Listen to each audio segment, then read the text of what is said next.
हाँ ठीक है, मैं ऑफिस से निकल चुका हूँ, 10 मिनट में पहुंच रहा हूँ। साहब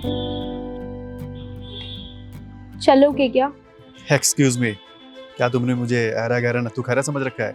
साहब जानती हूँ कि आप ऐरे गहरे नहीं हो, लेकिन आज के ज़माने में कौन नहीं जाना चाहेगा। चल लो ना साहब, और थोड़े कम पैसे दे देना। अरे तुम तो बड़ी बदतमीज किस्म की औरत हो, और इस जगह पे तुम जैसी औरतों को आने कौन दे रहा है? रुको, मैं सिक्योरिटी गार्ड को फोन करता हूँ। अरे रुको रुको साहब, यहाँ मेरी बातचीत सबसे है, सब मुझे जानते हैं। ये बताओ तुम मुझसे चाहती क्या हो? ज़्यादा कुछ नहीं साहब, बस पेट भर भोजन और थोड़े से पैसे घर चलाने के लिए। तुम पढ़ी लिखी नहीं हो क्या? दिखने में तो ठीक ठाक लग रही हो, हाथ पैर भी तुम्हारे अच्छे हैं, तो करके कमा के खाओ ना। साहब मैं पढ़ी लिखी नहीं हूँ। खाना बना लेती हो? हाँ हाँ साहब, मुझे खाना बनाना आता है, मुझे घर के सारे काम आते हैं। चूल्हा चक्का, खाना बनाना, बर्तन धोना, कपड़े धोना, मुझे घर का सारा चूल्हा चक्का आता है साहब। ठीक है, चल मेरे साथ, मैं तुझको मेहनत से कमाना और खाना सिखाऊंगा। चल मेरे साथ।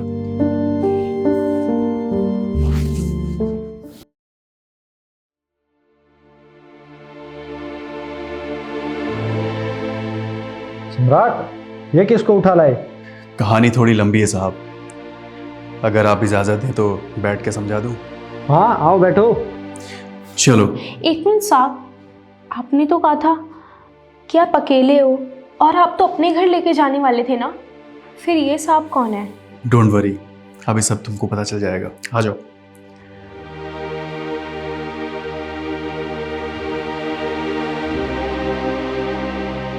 हाँ बताओ सम्राट, क्या बात है? सर, इस लड़की की कहानी बहुत दर्द भरी है। मैं तो चाहूँगा कि आप अपने मुंह से सर को अपनी कहानी सुनाइए एक बार। साहब मेरा काम बड़ा उल्टा सीधा है, मैं पैसों के लिए इधर उधर चली जाती हूँ। अगर आपको भी मेरे साथ चलना है तो मैं तैयार हूँ। आप पैसे भले थोड़े कम दे देना, मैं तैयार हूँ। क्या तुमने मुझे समझ क्या रखा है? नहीं सर, आप बुरा मत मानिए। जब इससे पहली बार मैं मिला था तो मुझे भी ऐसा ही लगा था, बट ये ऐसी नहीं है सर। साहब जी आप मुझे गलत समझ रहे हो। ये साहब तो मुझे इसलिए लेके आए थे कि मैं इनके घर में काम कर सकूं, अपना पेट पाल सकूं, अपना घर चला सकूं। साहब जी आप मुझे गलत समझ रहे हैं। हाँ तो ठीक है, कल से सुबह 6 बजे आ जाना और तुम्हारी सैलरी होगी 10,000 रुपये महीना। साहब जी मानती हूँ 10,000 रुपये बहुत हैं, लेकिन मेरे घर के लिए 10,000 रुपये कुछ भी नहीं। क्यों, कितने मेंबर हो तुम फैमिली में? साहब जी हमारे घर में तो सिर्फ हम 2 ही लोग हैं। हाँ तो 2 लोगों के लिए तो 10,000 बहुत है। काश साहब 10,000 रुपये में मेरे बेटे का कैंसर ठीक हो जाता। क्या, कैंसर? हाँ साहब आपने बिल्कुल सही सुना, मेरे बेटे को कैंसर है। उसके हर महीने का खर्चा 1 लाख रुपए है। अब आप ही बताओ 10,000 रुपये में भला मेरा क्या ही होगा। आप मर्दों की सोच तो यही है कि एक औरत अपने स्वार्थ के लिए यूँ रोड पे खड़ी हो जाती है।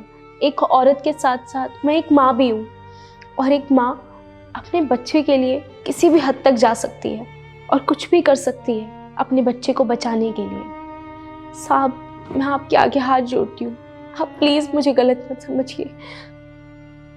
देखिए आप घबराइए मत, शायद ये भगवान की ही कोई साजिश है कि वो अच्छे लोगों को अच्छे लोगों से मिलवा ही देता है।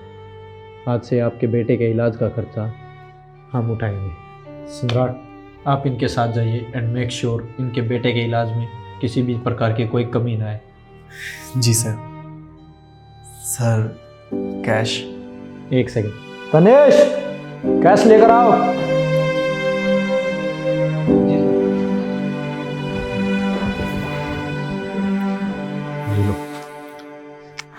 देखिए अब आपको घबराने की कोई ज़रूरत नहीं है। आज से आपके बेटे की जिम्मेदारी सिर्फ आपकी नहीं बल्कि हमारी भी होगी। धन्यवाद साहब, मैं आपका ये एहसान कैसे उतारूंगी। आपको हमें धन्यवाद देने की कोई ज़रूरत नहीं। मैं तो शुक्रगुजार हूँ उस ऊपर वाले का जिसने हमें इस काबिल बनाया कि हम आपकी सहायता कर पा रहे हैं। ठीक है साहब मैं चलती हूँ, अपना ध्यान रखना, भगवान आपका भला करे। चलो।